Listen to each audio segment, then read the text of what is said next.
AI terminal के साथ एक प्रॉब्लम है, वो कमांड्स वगैरह देने में तो बहुत हेल्प करता है, बट अगर वो कमांड्स ही गलत हो तो ये वो टर्मिनल है, इसको जो भी कमांड्स बोलो वो जनरेट करके दे देगा, इवन कोड भी कर सकता है सब टर्मिनल में ही। बट ये कमांड जो दे रहा है वो सिस्टम पे डायरेक्ट रन हो रहा है, और अगर वो कमांड्स ही गलत हुए तो सिस्टम इसीलिए कमांड जनरेट करता है, बट उसको रन करने से पहले पूछता भी है। बट हम तो सब एआई के भरोसे कर रहे हैं ना, हमें क्या पता कमांड सही है या गलत है। इसीलिए बहुत मेजर इशू है अगर कोई सीरियस टास्क कर रहे हैं तो इस वीडियो में इसी प्रॉब्लम को हम सॉल्व करेंगे। तो देखो, इसका प्रोसेस कुछ ऐसे है कि हमने कमांड्स मतलब प्रॉम्प्ट दिया और एआई ने उसके बेस पे कमांड जनरेट करके दिया, फिर वो उसको डायरेक्ट मेन सिस्टम पर रन कर देगा। तो ये जो मेन सिस्टम पे रन करने का प्रोसेस है और ये कमांड जनरेशन का, इसके बीच में हम अगर एक डमी सिस्टम कर दे, मीन्स ये जो कमांड जनरेट कर रहा है वो डमी सिस्टम पर रन करे, और जो उसका आउटपुट आएगा अगर वो एज एक्सपेक्टेड प्रॉपर हो तो ही वो जाके मेन सिस्टम पर रन हो। मतलब वो डमी सिस्टम टेस्टिंग के लिए होगा कि सब कुछ प्रॉपर है कि नहीं। बट यह होगा कैसे? तो इसके लिए ज़्यादा कुछ नहीं, एक एआई मॉडल जो कमांड्स को जनरेट कर सके और एक सिस्टम जिस पर हम उसको रन कर सके। और डॉकर से अच्छा क्या हो सकता है इसके लिए, और थोड़ा पाइथन, इन दोनों को कंबाइन करने के लिए सबसे पहले एक पाइथन एनवायरनमेंट क्रिएट करके गूगल एआई एसडीके को इंस्टॉल करेंगे, जो गूगल के जेमिनी मॉडल को रन करेगा थ्रू पाइथन। तो यहाँ मैंने main.py में कमांड जनरेट करने के लिए कोड किया है, बट कोड देखने से पहले ये देखते हैं कि ये कमांड प्रॉपर जनरेट भी कर रहा है कि नहीं। आउटपुट तो एज एक्सपेक्टेड है, मतलब इतना सही है। तब कोड देखते हैं। देखो, यहाँ पर गूगल एसडीके का यूज़ किया है, और ये एपीआई की के लिए गूगल एआई स्टूडियो पर जाकर गेट एपीआई की, बस यहाँ से क्रिएट करके उसको कॉपी, फिर .env में उसको पेस्ट। इतना हो गया। अब वापस main.py में, और जो एसडीके को इनिशियलाइज किया था उससे कंटेंट मीन्स वो कमांड जनरेट। अब इसको हमें बताना पड़ेगा मॉडल कौन सा यूज़ करना है।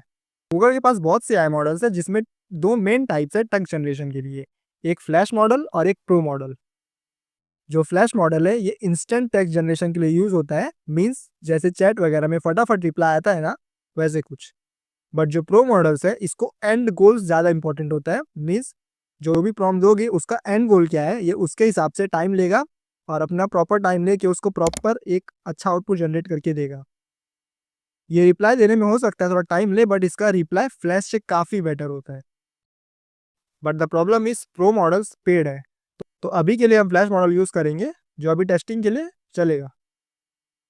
तो मॉडल डिफाइन कर दिया, अब उसको बताना है कि उसको करना क्या है। अब ये प्रॉम्प्ट तो यूज़र ही देगा, बट क्योंकि हम सिर्फ कमांड्स के लिए कर रहे हैं तो हम एआई को बोल सकते हैं कि वो सिर्फ कमांड्स ही जनरेट करे और कुछ भी नहीं। बेसिकली एआई को प्रॉम्प्ट करने के 3 तरीके होते हैं, एक जो यूज़र देता है, सेकंड जो एआई रिप्लाई देता है मीन्स असिस्टेंट, और थर्ड सिस्टम इंस्ट्रक्शन जो उसको बैकएंड में बोला गया होता है कि उसको ये काम करना है। जैसे यहाँ पर हमारे यूज़ केस में हमें ये मॉडल को सिर्फ कमांड जनरेट करने के लिए यूज़ करना है, तो हमें इसको बैकएंड में बोलना पड़ेगा कि ये सिर्फ कमांड्स ही जनरेट करे।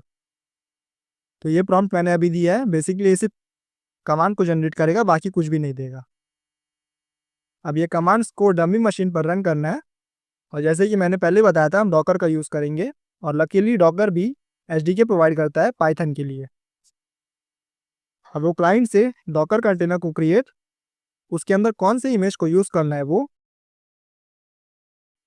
फिर उस इमेज में कमांड्स क्या रन करना है, वो तो ये जो एआई जनरेट करेगा वही ना। फिर उसके बाद ये एक और आर्गुमेंट, अभी के लिए ये इंपॉर्टेंट नहीं है। फिर उस कंटेनर को स्टार्ट एंड आउटपुट को प्रिंट, मीन्स ये कमांड रन होंगे, उसका आउटपुट एंड डन। अब रन करके देखते हैं, भाई परफेक्ट वर्क कर रहा है, मीन्स जो एक्सपेक्टेड था वैसे वर्क कर रहा है। ये एरर क्योंकि ये पुराना मॉडल है तो उतने एक्यूरेट कमांड जनरेट नहीं कर रहा है। सेम मैंने प्रो मॉडल से ट्राई किया एंड परफेक्टली वर्किंग। इतना तो ठीक है, बट इसके कुछ लिमिटेशंस भी है। जैसे समझो कोई एरर फिक्स करने के लिए एआई को यूज़ कर रहे हो तो ये पॉसिबल नहीं है, क्योंकि वो सेम एरर डमी मशीन पर थोड़ी आएगा, डमी मशीन तो न्यू है ना। बट स्टिल जब खुद को ही नहीं पता हम क्या कर रहे हैं तो ऐसे एक बीच में डमी लेयर रखना अच्छा होता है फॉर सेफ्टी, वरना वो कुछ भी गलत दे देगा और सिस्टम पर रन कर दोगे तो फिर हो गया तुम्हारा। आप कमेंट करके बताओ ये कैसा लगा।